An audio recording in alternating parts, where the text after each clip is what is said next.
Almost any day, this is where you'll find Martha Carswell. Good girl, good girl.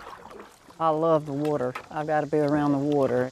After my accident, the doctors had said, you got to find something that's not quite as intense. You see, Martha had always been pretty intense until the accident changed everything. What's my story? Gosh, this room holds a lot of it.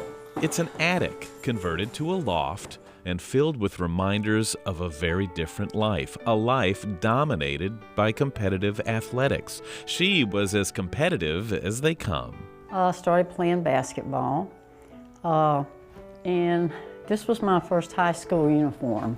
The short little point guard from Clinch County, Georgia, had a heart as big as the ball.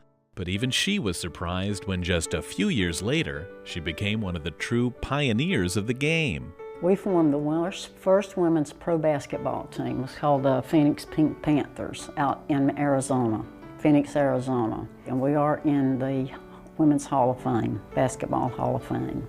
But the highlight of all, the one that meant the most to her, was competing in the prestigious Kona Ironman in Hawaii. That was the happiest day of my life.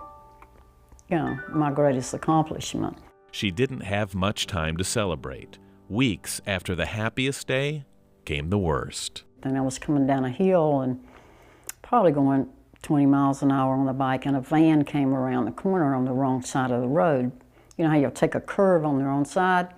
And I couldn't stop, or I guess they couldn't stop either, and I went face first through the windshield. I threw my arm up in front of my face and turned my head. I can remember thinking, goodbye. I mean, I said that to myself. I thought I was dead. I almost cut this arm off, and it knocked all my teeth out over this way and cut all this side of my face up really bad. It took 2 years of rehab for her broken bones to heal, but it's the scars you can't see from traumatic brain injury that have been the most devastating. I hate to get emotional about it, but it changed my whole life. It did. It changed everything.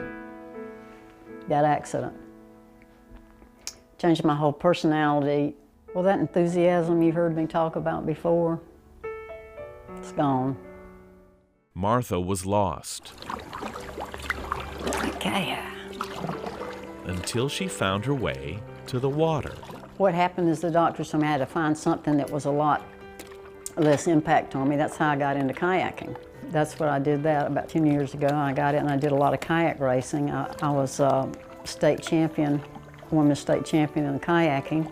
The same comfort she used to find in a pair of running shoes, she now gets from slipping into a kayak. See that big bird?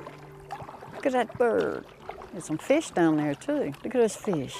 It helped her put the pieces back together, to the point where now, 2 decades later, she's starting to have some old familiar feelings again, flashes of restlessness that make her believe that perhaps this is not the end of her story, but the beginning of a whole new chapter of her life. I'm just not ready to give up. I want to have a lot more experiences. I need a big challenge. And I'm having a hard time finding it. And I'm searching real hard for it. Until I find it, I'm not going to be satisfied.